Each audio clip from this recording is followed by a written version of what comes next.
Hoy vamos a ver el tercer tema de la serie La adoración en la iglesia.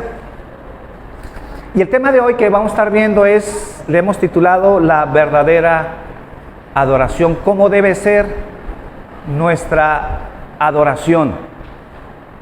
Entonces, vamos a ver esta mañana que la adoración no tiene nada que ver precisamente, al menos en este tema, lo que queremos aclarar, que no tiene nada que ver con una adoración que venimos a hacer todos los domingos, ¿verdad?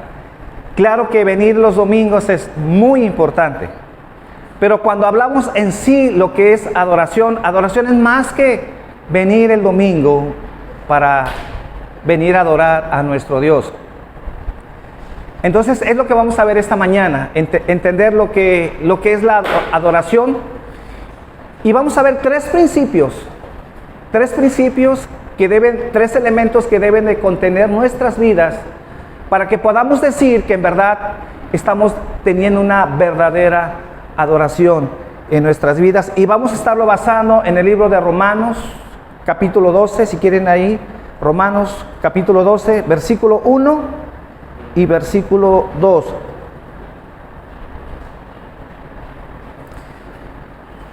Entonces veremos que en las Escrituras descubriremos que la adoración que venimos a hacer cada domingo es más que eso. ¿Por qué? Porque tiene que ver la adoración con nosotros. Adoración tiene que ver con nuestra vida, con nuestro ser. Y entonces, donde quiera que estemos, donde quiera que nos encontremos, ahí debe estar nuestra adoración. Yo diría, mientras tengamos vida, debemos ser personas que adoramos donde quiera que estemos.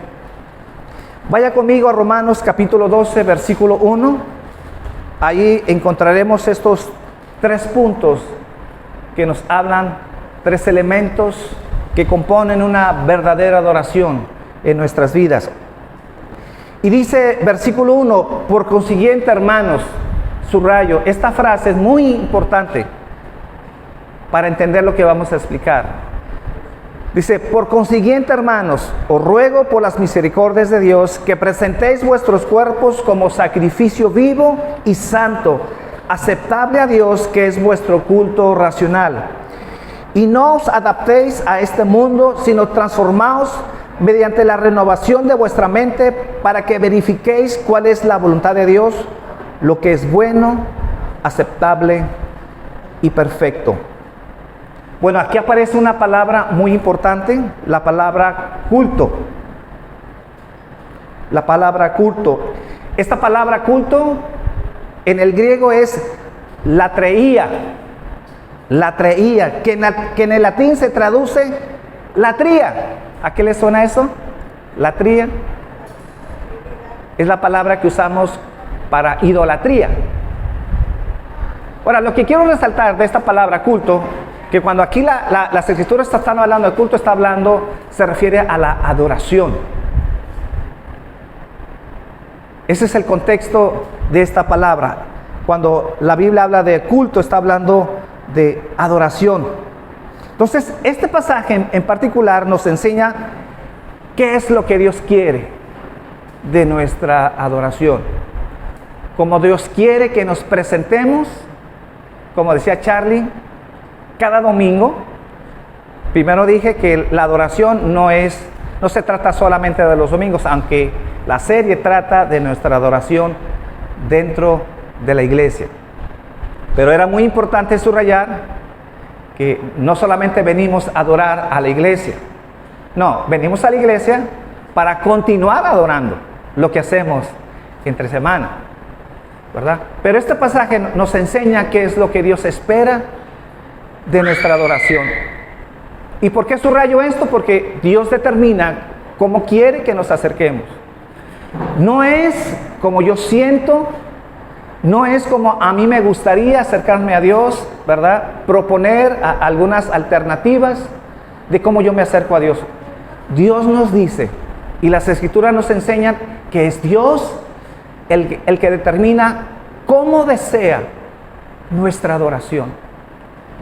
Y entonces no es mi pensamiento, no es lo que yo sienta, sino me debe de interesar y debo de abrir mi corazón, mi entendimiento, para saber qué es lo que Dios está demandando de mi vida cada vez que yo vengo a adorar al Señor a este lugar. Entonces, el primer elemento que encontramos para tener una adoración verdadera, el primer elemento es que surge como una respuesta al Evangelio. Por eso les decía al principio, Romanos 12:1, cuando dice, por consiguiente, hermanos, ese por consiguiente, hermanos, está enlazando lo que acaba de decir atrás. Y en realidad, si nos ponemos a estudiar lo que acaba de decir atrás, en realidad es el contexto de todos los capítulos anteriores. ¿Y qué está hablando de todos los capítulos anteriores? Está hablando del Evangelio. Nos está dando un entendimiento de cuáles son esas noticias del Evangelio. Y obviamente cuando hablamos del Evangelio estamos hablando de ese plan que Dios ha trazado a través de la cruz para nuestras vidas. Cómo es que Dios puede salvarnos y puede perdonar nuestros pecados. Pero esa noticia, como empieza explicando Pablo en el libro de Romanos, esa noticia, para entenderla hay que entender que el Evangelio comienza con una noticia mala. ¿Y cuál es esa noticia mala? Que el hombre no ha querido acercarse a Dios y que el hombre, estando conscientes de que existe Dios, prefiere darle adoración a cualquier cosa y a cualquier criatura antes que a Dios. Y como esa es la posición del ser humano de negarse a darle adoración a Dios, entonces Pablo explica que estamos bajo la ira de Dios. Estamos bajo el juicio de Dios. Y es lo que está explicando Romanos capítulo 1, 2, 3, 4, antes de llegar hasta el capítulo 12. Pero Pablo explica precisamente esa mala noticia con la que empieza el Evangelio para contrastar la buena noticia. En realidad, no podríamos ser agradecidos con Dios si no entendemos cuál es nuestra condición, de dónde Dios nos está sacando. Y poder entender que a través de ese sacrificio nosotros podemos obtener salvación, partiendo, como dice Romanos, de que es una salvación por gracia, que no hay manera de obtener salvación a través de nuestro esfuerzo, de nuestro comportamiento. Tratar de ganarnos esa salvación, no hay manera. Eso significa, como dice Pablo, explica que somos merecedores del infierno. Somos merecedores de ser destituidos de la gloria de Dios y por lo tanto no nos ganamos la salvación. Pero cuando entendemos el Evangelio de que a pesar de que estamos bajo el juicio de Dios por nuestro pecado, por nuestra rebeldía, podemos acercarnos a Dios a través de lo que Cristo hizo en la cruz.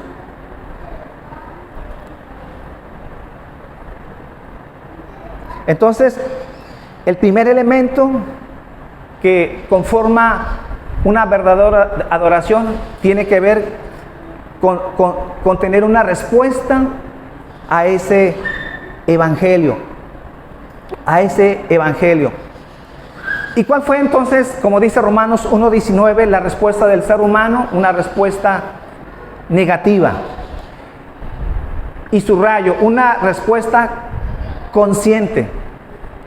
Por eso decimos, y la Biblia enseña, que no hay gente atea ante los ojos de Dios. Porque la Biblia afirma que el ser humano está consciente de que hay un Dios. Y que conscientemente en su corazón se revela ante Dios cuando no quiere acercarse a Dios y cuando le niega la adoración a Dios. Dice Romanos 1:19, porque lo que se conoce acerca de Dios, dice, es evidente dentro de ellos. Pablo está diciendo, es algo que el hombre sabe y conoce que hay un Dios. Pues dice, pues Dios se los hizo evidente. El ser humano no tiene excusa ante Dios, y si le niega darle adoración es porque está consciente de lo que está haciendo. Entonces el hombre no tiene excusas, sabe que hay un Dios, pero le niega de muchas maneras. Se ha rehusado a darle gloria a Dios y han preferido darle gloria a las criaturas, como dice Romanos más adelante, antes que al Creador. Pero es en ese contraste que brilla la buena nueva del Evangelio. Dios provee un Salvador que te puede librar de tus pecados. Es en el mensaje que Pablo escribe con lujo de detalle cómo el hombre puede obtener salvación después del capítulo 12. Por eso dice, entonces, después de haber explicado el Evangelio, llegamos al capítulo 12 y entonces pues debe de haber una respuesta a ese Evangelio. Entonces dice Romanos 12:1, por consiguiente, después de que entendemos que somos merecedores del juicio de Dios y que somos salvos solos por gracia, entonces por consiguiente, hermanos, tenemos que tener una respuesta a ese Evangelio. En palabras sencillas, en palabras llanas, si no entiendes el Evangelio, no tendrás una verdadera adoración.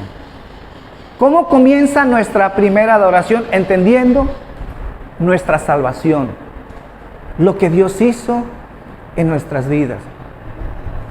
¿Cómo alguien entonces puede comenzar a acercarse a Dios y tener esa adoración que Dios espera de nuestras vidas? Cuando recibimos ese Evangelio y entendemos y comprendemos todo lo que el Señor ha hecho en nuestras vidas.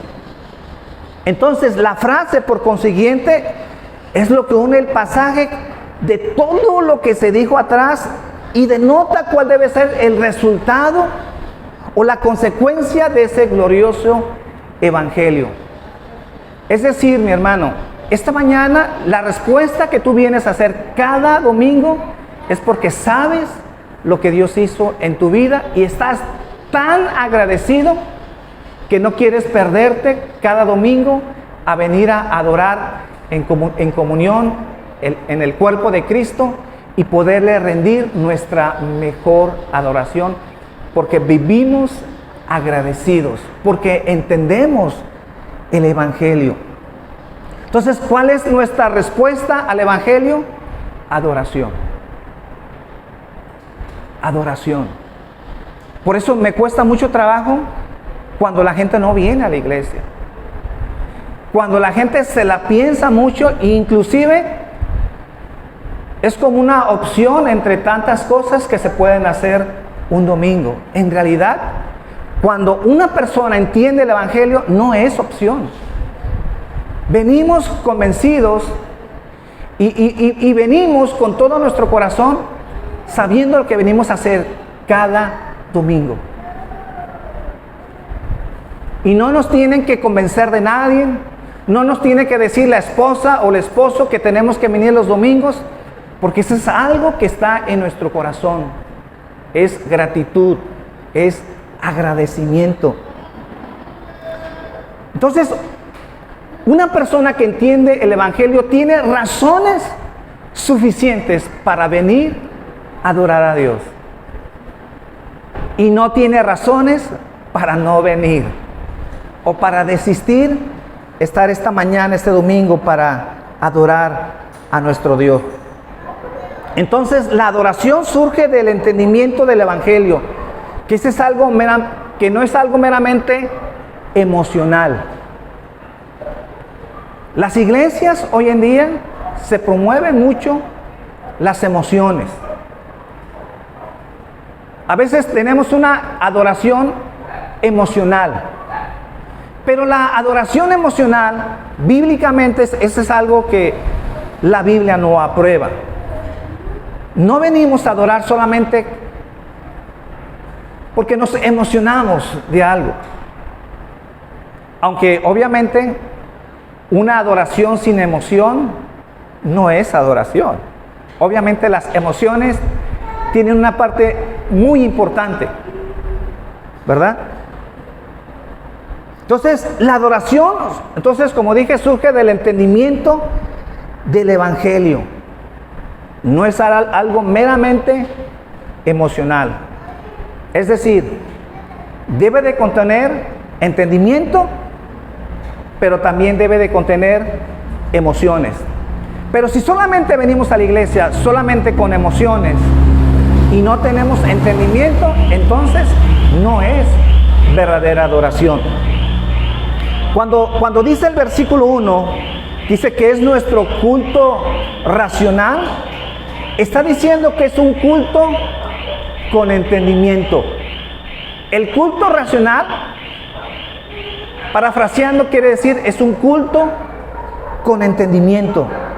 Entonces, la adoración a Dios, por supuesto, involucra las emociones, pero no se podría entender una adoración donde nuestro corazón esté frío o no esté empapado de nuestras emociones. ¿Están ahí? Razonamiento y emociones deben ser parte de nuestra adoración. Pero no deben estar solas ni una ni la otra. Pero como regla general, cuando estamos hablando de entendimiento y de emociones, son las emociones que deben de seguir al entendimiento y no al revés. Porque hoy en día parece ser que entre más emoción lo igualamos a la presencia de Dios, a la gloria de Dios. No.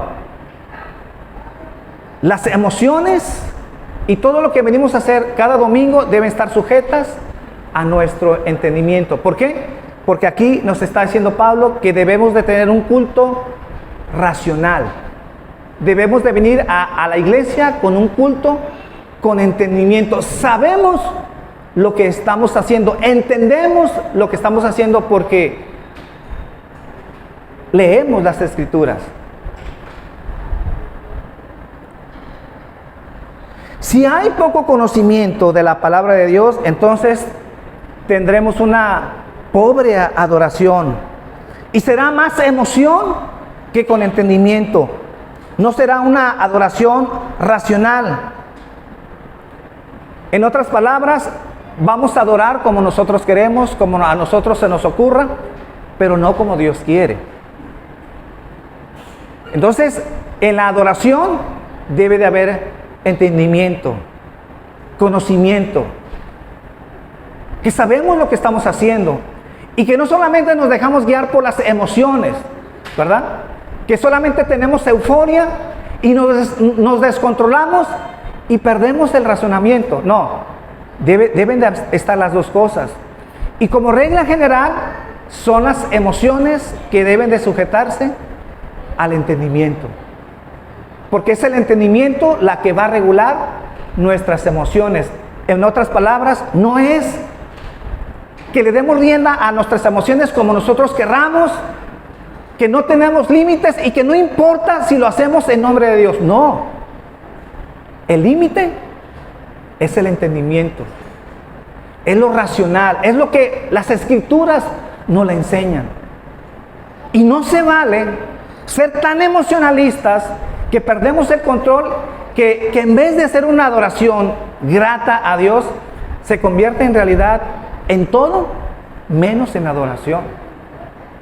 Porque justificamos nuestras emociones y pensamos que esas emociones es el mover de Dios, el poder de Dios, la llenura de Dios, cuando solamente es emocionalismo.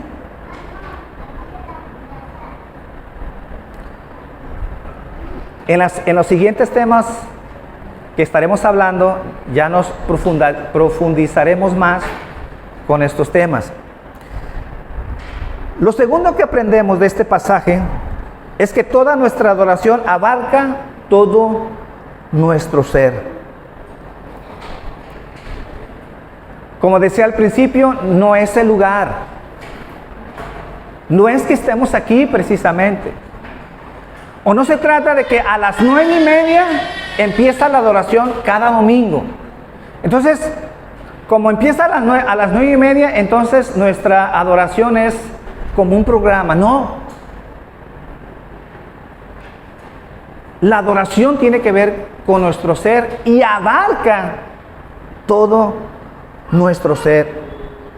Entonces, no es un tiempo determinado, no es un horario, porque donde quiera que estemos y donde quiera que esté nuestro ser, ahí podemos tener adoración. Dice Romanos 12:1: por consiguiente, hermanos, os ruego por las misericordias de Dios que presentéis vuestros cuerpos como sacrificio vivo y santo, aceptable a Dios. Cuando las personas escuchaban esa expresión sacrificio, lo primero que venía a sus mentes es la figura de un animal que iba a ser inmolado y que iba a ser quemado. Y esto es lo que está detrás de la palabra sacrificio. ¿Cuál es el sacrificio que nosotros debemos de darle a nuestro Dios? Es esa ofrenda,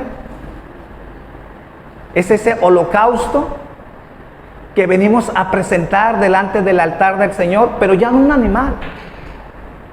Ni siquiera, como dice aquí Pablo, no es un animal muerto, sino es una adoración de seres vivos. Nosotros, que Dios nos ha dado vida, venimos a darle un sacrificio con nuestras propias vidas. Dice que es un sacrificio vivo y santo, que es aceptable a Dios. ¿Cómo es aceptable ante Dios nuestra adoración? Cuando rendimos todas nuestras vidas y no nos reservamos nada. No nos limitamos a nada. Entonces, en ese sentido figurado, Dios ya no espera un animal para ofrecerlo en el holocausto, sino nuestras vidas que presentamos cada domingo como sacrificio vivo. Y bueno, ¿y qué deberíamos de entender cuando hablamos de sacrificio vivo? Cuando hablamos de sacrificio vivo, estamos hablando de una vida rendida en obediencia a Dios todos los días de nuestra vida.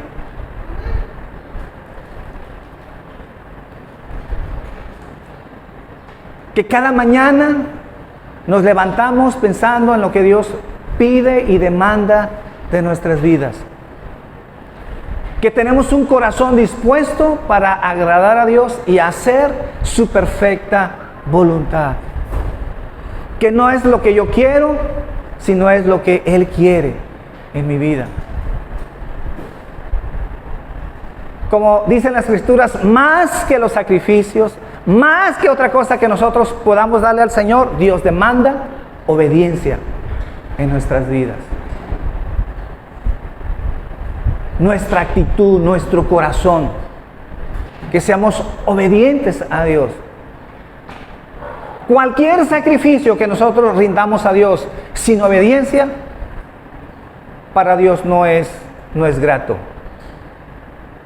Dios demanda total obediencia en nuestras vidas, y así podemos decir que ese es nuestro sacrificio vivo, que hemos muerto al pecado, pero que ahora vivimos para agradar a Dios, porque nosotros ya no nos pertenecemos.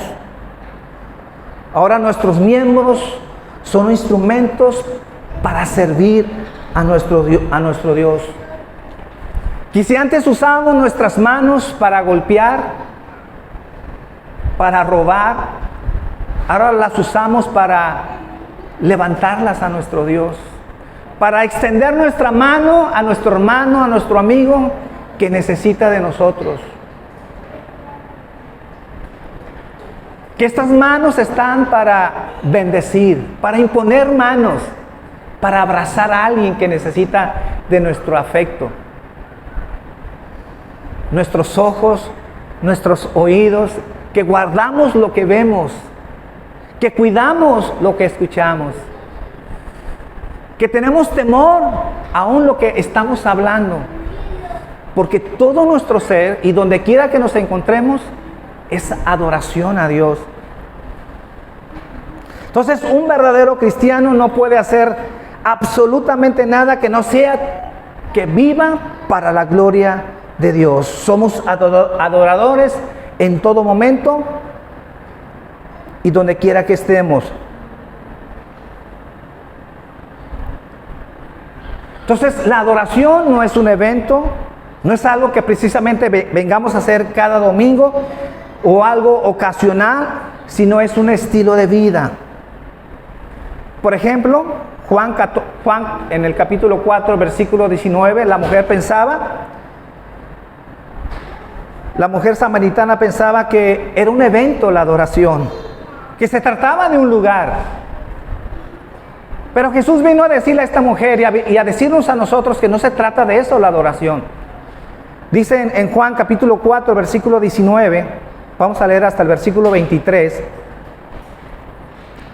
Y la mujer le dijo: Señor, me parece que tú eres profeta.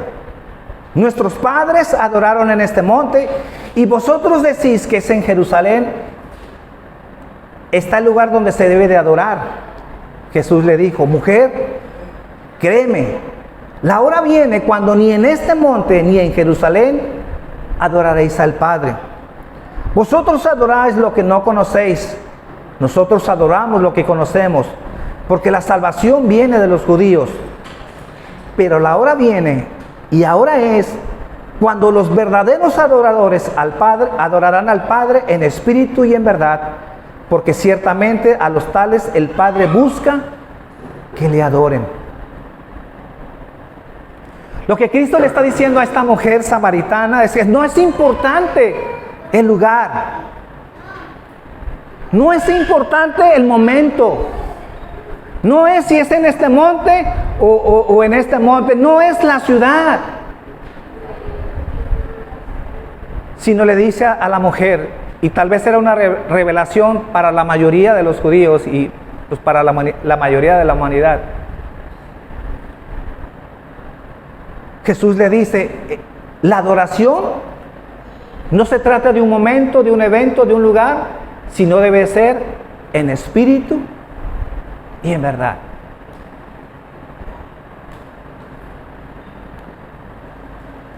Entonces, lo que hacemos en este lugar solo debe ser una extensión de esa vida de adoración que hacemos todos los días. Dice Colosenses capítulo 3, versículo 16 y versículo 17. Colosenses 3, 16 y 17. Que la palabra de Cristo habite en abundancia en vosotros, con toda sabiduría, enseñándoos y amonestándoos unos a otros con salmos, himnos y cánticos espirituales, cantando a Dios con acción de gracias en vuestros corazones. Y todo lo que hacéis de palabra o de hecho, hacerlo todo en el nombre del Señor Jesús, dando gracias por medio de Él a Dios el Padre. Hablando de nuestra vida de adoración, de esa vida que es en espíritu y en verdad. ¿Cómo podemos entender una vida en espíritu y en verdad? Vete a Colosenses capítulo 3, versículo 16 y versículo 17. Creo que es un pasaje magistral de lo que nos dice cuál es una adoración en espíritu y en verdad. Que debemos hablar con salmos, con himnos y canciones espirituales, cantando a Dios con acción de gracias en nuestros corazones. Y que todo lo que hagamos, sea de palabra o de hecho, dice hacerlo todo en el nombre del Señor Jesús.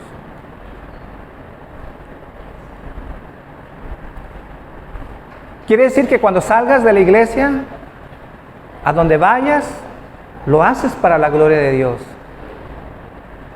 Que cuando llegues a tu casa y te pongas a hacer algo, debes de pensar que lo haces para la gloria de Dios. Que cuando mañana te levantes, y así Dios nos lo permite, nos levantemos pensando que todo lo que vamos a emprender el día de mañana, el día lunes, lo hacemos para la gloria de Dios. No hay nada ajeno que no sea para la gloria de Dios.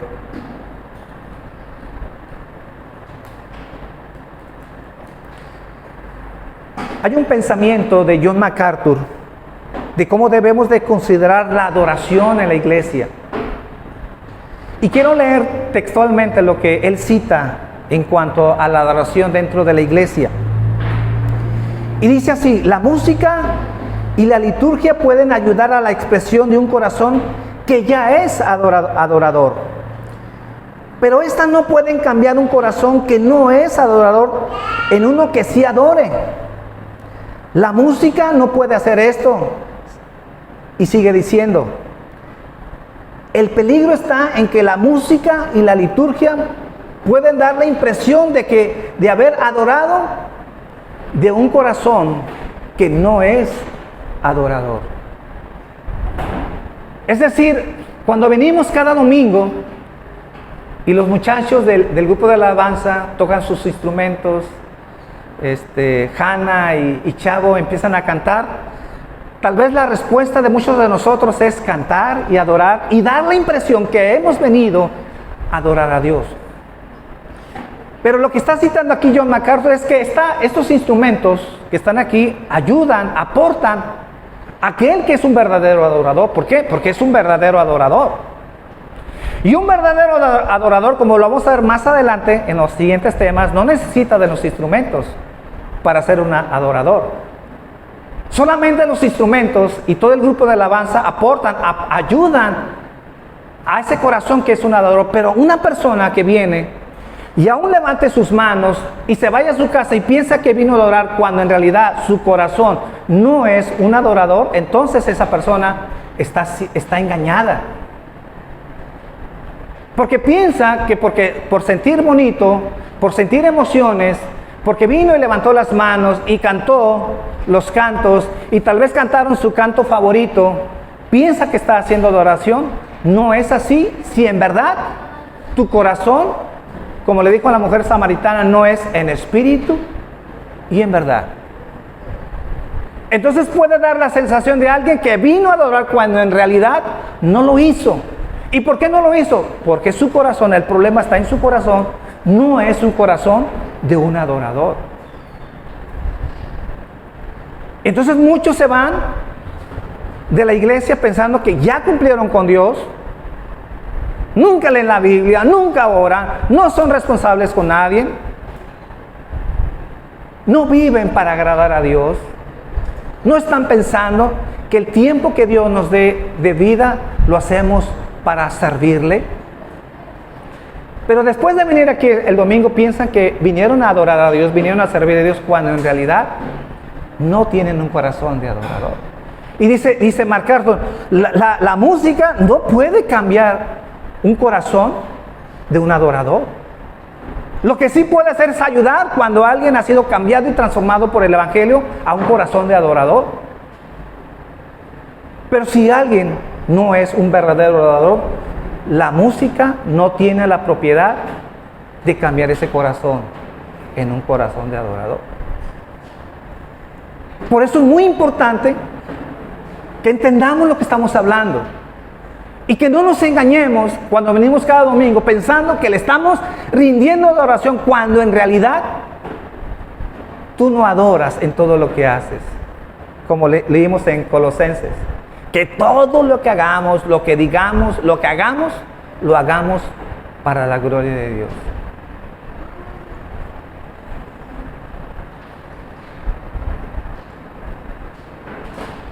Entonces, aunque levantemos las manos motivados por lo que está sucediendo dentro de la iglesia o lo que los muchachos están haciendo, la música en sí misma no tiene el poder de cambiar el corazón en un adorador. Porque solo el Evangelio puede hacer eso. Y esto nos lleva a la tercera enseñanza y la última. La verdadera adoración demanda y requiere la transformación de nuestro entendimiento. Dice Romanos 12:2: Y no os adaptéis a este mundo, sino transformaos mediante la renovación de vuestra mente, para que verifiquéis cuál es la voluntad de Dios, lo que es bueno, agradable y perfecto. Bueno, primero hay que entender que la transformación de nuestro entendimiento no es algo que tú hagas. O sea, que dices, es que voy a ponerme a razonar para tener una adoración racional. No. Primero hay que entender que para que haya esa transformación de nuestro entendimiento es algo que Dios tiene que hacer en tu vida. Tienes que nacer de nuevo.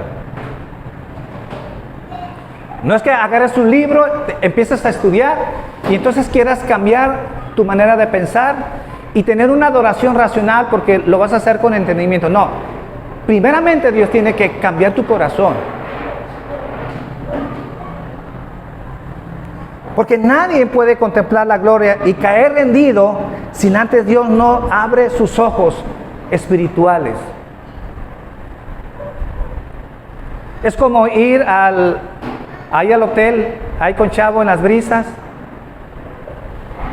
como nos ha tocado muchas veces en las tardes, ver un atardecer. Me ha tocado hasta tomar fotos y todavía guardo esas fotos de esos atardeceres que vemos, que es una manera en que Dios nos saluda, de ver la majestad y la gloria de Dios. Tan es así que nos mueve y corremos rápido a tomar unas fotografías porque nos maravillamos de lo que estamos viendo. Pero ¿cómo explicarle a alguien que no ve? ¿Cómo explicarle a alguien que está ciego? No puede entender esto. La única manera de que alguien puede contemplar ese atardecer es que esta persona pueda ver y pueda apreciar el espectáculo de cómo el sol se está como ocultando en el mar, ¿no? Como si se estuviera hundiendo en el mar. No hay manera de entender si alguien no lo ve. Y es lo mismo con la gloria de Dios. ¿Cómo entender la gloria de Dios? ¿Cómo tener ese corazón de adorador si Dios no abre nuestros ojos? ¿Cómo obligar a alguien que venga y levante sus manos y rinda una verdadera adoración si está ciego? ¿Cómo admirarse de la gloria de Dios como ese atardecer si no puede ver la gloria de Dios? Ese es algo que solamente Dios puede hacerlo. Entonces, la única manera de comprender esa belleza es viendo, por supuesto. Así es con el que está perdido, solo podrá ver la gloria de Dios si sus ojos son abiertos. Dice 2 Corintios, capítulo 4, versículo 6. Dice, pues Dios, que dijo que de las tinieblas resplandeciese la luz, es el que ha resplandecido en nuestros corazones para iluminación del conocimiento ¿de qué? De la gloria de Dios en la faz de Cristo. ¿Cómo podemos ver la gloria de Dios? Dios necesita cambiar nuestro corazón. ¿Cómo podemos renovar nuestro entendimiento? No es fuerza de voluntad, amigo. Dios necesita cambiar tu corazón. Porque si Dios no cambia tu corazón, es como la ilustración que les dije. Tú representas a ese ciego que no estás capacitado para ver la gloria de Dios. Y si no ves la gloria de Dios, entonces no te puedes sorprender como esos atardeceres. ¿Cómo caer rendidos a Dios si no puedes ver la gloria de Dios? Entonces, eso es lo que Dios hizo en cada uno de nosotros, los cristianos, para convertirnos en verdaderos adoradores. Pero esa transformación de nuestro entendimiento no termina de ser transformados. Continúa todos los días siendo transformados. Por eso la importancia de leer las Escrituras, de orar, de no faltar los domingos, de estar siendo empapados con la palabra de Dios. Entonces, el resultado de esa transformación en nuestra mente es ser cada día mejores adoradores. Entonces, ¿qué necesitamos para ser mejores adoradores? Un entendimiento del Evangelio y de la gloria de Cristo que sea revelada en nuestros corazones a través del Evangelio. La adoración a Dios comienza teniendo un entendimiento apropiado de quién es Dios y quiénes somos nosotros. Porque cuando tú entiendes quiénes somos nosotros, que somos polvo, que somos gusano, y que por su gracia Dios nos salvó, estaremos muy agradecidos de rendirle adoración a nuestro Dios. Amén. Padre, esta mañana quiero darte gracias. Que esta enseñanza, Señor, pueda empujarnos a afinar, Señor, a entender lo que hacemos, Señor. Muy en especial cuando venimos a este lugar.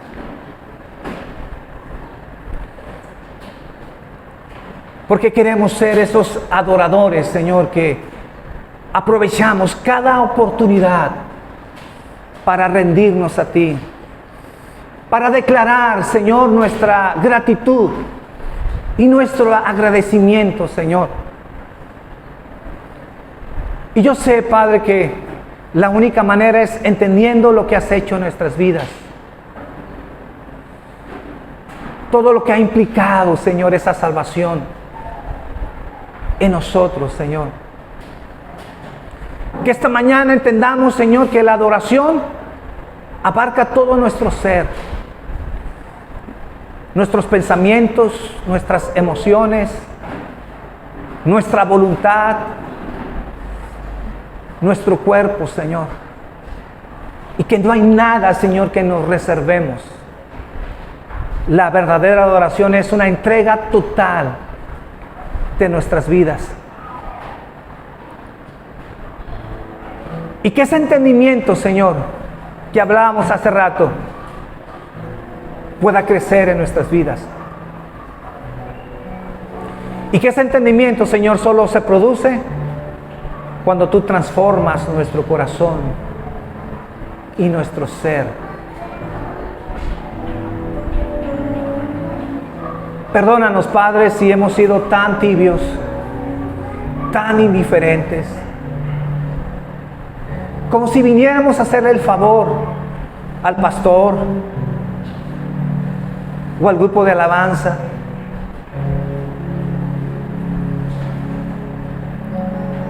Cuando en realidad, Señor, nuestro corazón debe de arder. Debe estar quebrantado y humillado, Señor. ¿Cómo no darte adoración si nos has amado? ¿Cómo negarnos, Señor, si tú te diste todo por nuestras vidas, Señor? Perdónanos, Señor, si hemos sido mediocres. Perdónanos, Señor, si a veces hemos dudado para venir a la iglesia a adorarte. Si hemos estado pensando en preferir hacer otras cosas. Perdónanos, Señor, si no hemos entendido lo que es adorarte en espíritu y en verdad, Señor, que involucra nuestro ser, nuestra vida, nuestra obediencia a ti, Señor.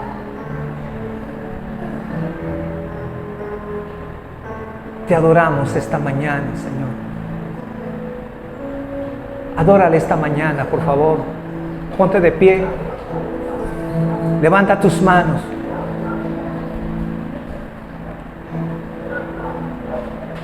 Y dale gracias.